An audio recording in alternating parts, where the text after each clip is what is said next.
Hola, ¿qué tal? Bienvenidos al segundo video donde les mostramos la construcción de una aplicación web utilizando la metodología MVC.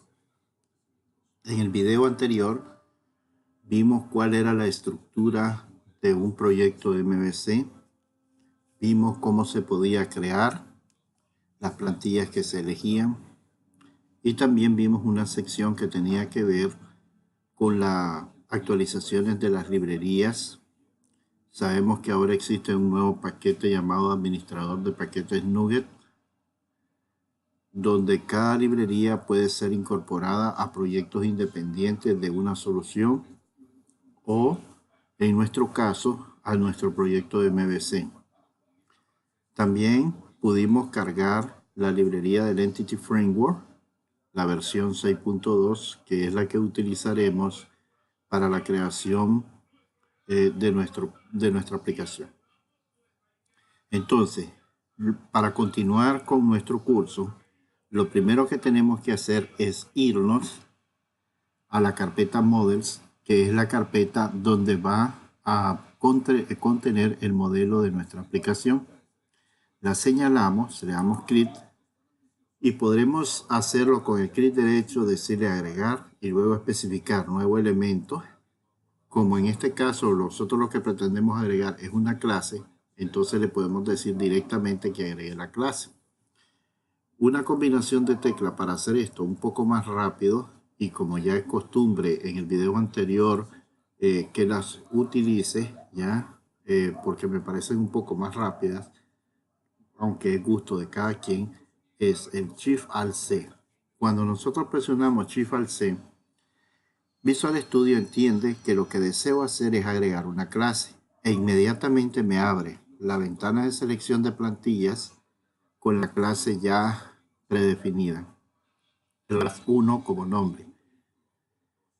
En el curso, en la primera sesión de clase, pudimos ver el modelo de entidad-relación del control de créditos, en el cual tenemos dos tablas que se llaman unidad y establecimientos, que son la unidad padre mejor dicho, las entidades padres de todo el modelo.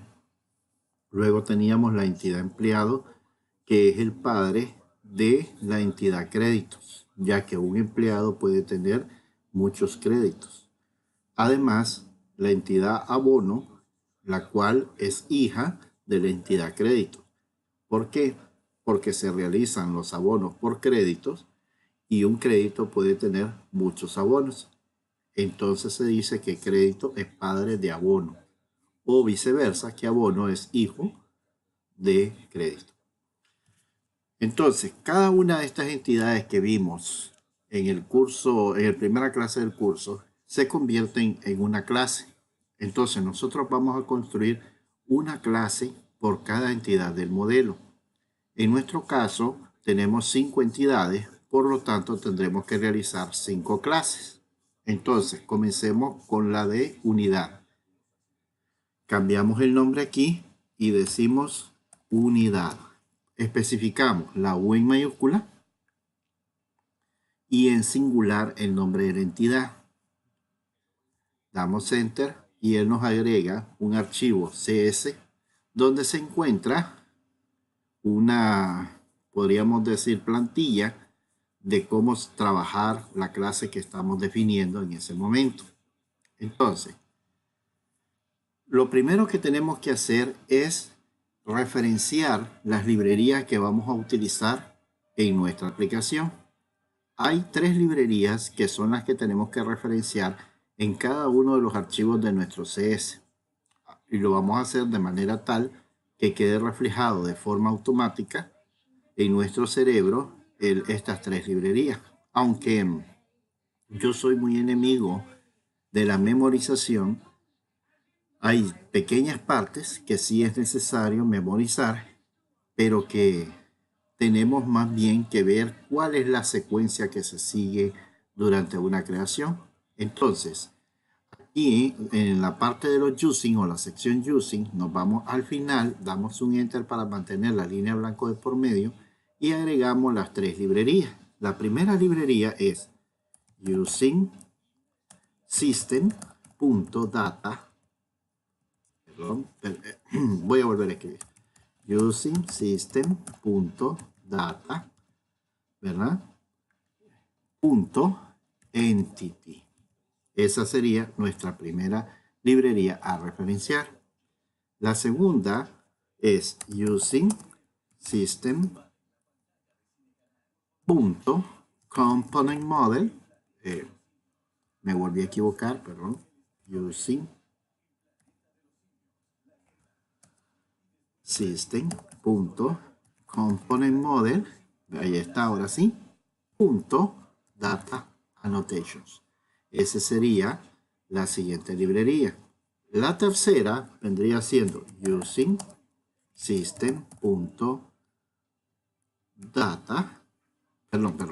component models data annotation schema o shame. Entonces, esas son las tres librerías básicas que nosotros vamos a utilizar. Voy a maximizar un poco para que las puedan ver lo mejor posible. Entonces ahí está using. Todas comienzan con system. La diferencia es que el primero es un data entity. El segundo es un component models con un data annotation. El data annotation son las etiquetas que se utilizarán para la construcción o para ayudar a la construcción de la base de datos durante la ejecución de una aplicación. Y el schema es la parte donde están otras etiquetas que tienen que ver con la estructura propia de la base de datos. Lo iremos explicando a medida que agreguemos dichas anotaciones. Entonces, lo siguiente que hay que hacer es bajar hasta la sección public class y agreguemos la palabra reservada Packer. La palabra reservada Packer se utiliza para definir en distintos archivos la misma clase, pero no como una redefinición, sino como una complementación, ya que la redefinición es prohibida. Por ejemplo, si yo quisiera hacer que, por decir algo, el código de la unidad fuera numérico en un archivo y en otro archivo la defino como carácter, no me sería permitido. Pero sí me es permitido agregar métodos nuevos o incorporar nuevas propiedades. Al final, el compilador va a realizar una unificación de esta clase en los diferentes archivos. Ahora bien, esto ocurre cuando se trabajan en equipos de varios programadores. Pero en nuestro caso, como la clase es individual, entonces si ustedes no ponen la palabra partial, no provocará ningún error ni ningún problema. Yo solo lo estoy haciendo, digamos que por costumbre, ¿no? Por norma. Entonces, dijimos que cada una de las entidades que están en nuestro modelo se convertirían en una clase. Pero cuando esta aplicación se ejecute, esta clase tiene que convertirse en una tabla en el lado de SQL Server. Entonces, nosotros podemos decirle cómo se va a llamar dicha tabla cuando se ejecute nuestra aplicación y construya la tabla del lado de SQL Server. Entonces, aquí encima del Public Partial Class se utiliza la etiqueta corchete table. Entonces, la etiqueta table se utiliza para especificar cuál será el nombre del archivo de tabla de base de datos. Entonces, en este caso, yo voy a poner que se llama unidades. Vamos a ponerlo aquí. Se llama unidades. Observen que el nombre de la clase va en singular y el nombre de la tabla va en plural. Es decir, abajo la clase se llama unidad y la tabla se llama unidades. ¿Ya? No quiere decir con esto que si yo aquí le llamo, por ejemplo, Pancho Villa, no la va a construir. ¿Cómo no? La va a construir sin ningún problema. Pero el hecho de seguir una norma sirve para que nosotros más adelante podamos entender fácilmente cuál es la asociación de una clase con una tabla. ¿Ya? Entonces, la otra parte es que damos coma al final de la comilla y existe otra etiqueta llamada shame. En esta etiqueta chain yo puedo definir cuál es el esquema que utilizará la tabla. Entonces, por ejemplo, en nuestro caso, vamos a decir que el esquema se llama CRED.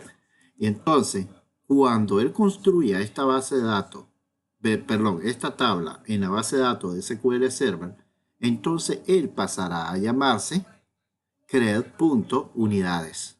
Pues el esquema es CRED y la tabla unidades. ¿Ya? Entonces, el siguiente paso sería que cada uno de los elementos de una entidad se conviertan en una propiedad de dicha clase. ¿Cuáles son los elementos de la entidad unidad? El ID, el código el código de la unidad y la descripción de la unidad. Entonces escribimos estas propiedades y lo hacemos de la siguiente manera. Public, porque queremos que sean accesadas desde cualquier parte. El tipo, que en este caso es entero, porque recuerden que el campo ID es un elemento, una llave artificial. Por lo tanto, tiene que ser numérica. Entonces, y especificamos que es de lectura, get, y de escritura, set. Entonces, esto le indica que la propiedad es de lectura-escritura. No es necesario definir las funciones get y set. Él lo hace automáticamente, a menos que nosotros queramos cambiar el comportamiento, cosa que lo haremos más adelante con algún ejemplo que nos salga. Entonces, por ejemplo, si yo especifico solo la palabra get, indicaremos que la propiedad es de solo lectura. Y si solo especifico set, indicaríamos que la propiedad es de solo escritura. Agregamos el otro campo, public string, porque los códigos contienen caracteres. Es decir, nosotros podemos tener un código 100, 101, 102, 103 y especificarlo como caracteres. ¿Por qué? Porque el número lo tratará como una cadena. Ahora, si tuviera, por ejemplo, A01, o sea, ya un alfabético con un número seguido, entonces de hecho tiene que ser string obligatoriamente. Entonces aquí ponemos public string, la C en mayúscula y decimos código, luego la D en mayúscula, D, y después viene unidad, la U en mayúscula, unidad. Observen que lo estoy haciendo pegado. Voy a elevar un poco aquí para que dé buen vistazo. Voy a aumentar un poco acá. Y observen, escribí código de unidad. Esto es una norma. ¿Qué significa? Que cuando un elemento está compuesto por dos o más elementos simples, tengo que escribir cada elemento simple en mayúscula. En este caso, código de unidad. Una vez que hago eso, hago como cualquiera de las demás propiedades, especifico su get y su set, o sea, lectura, escritura. Luego sigue la descripción. Sería inequivocable, sí, así sería. Inequivocablemente va a tener que ser public string, porque las descripciones son carácter. Y especificamos de mayúscula descripción. Y otra vez en D mayúscula, D, y luego U en mayúscula, unidad. Y luego get, set. Y hemos especificado ahora que también es de lectura-escritura. Bien, ya tenemos las propiedades simples de nuestra entidad. Observen bien, cuando nosotros estamos haciendo la normalización, lo primero que hacemos son grupos. Cada grupo tiene elementos. Cuando cada uno de estos elementos definen a un grupo, se llaman entidades. Una vez que la entidad está hecha, a la hora de utilizar el code first, o sea, el enfoque code first, que sería primero codificación y luego base de datos, entonces dichas entidades se convierten en clases. Una vez que la aplicación se ejecuta, esta clase se convertirá posteriormente en tablas.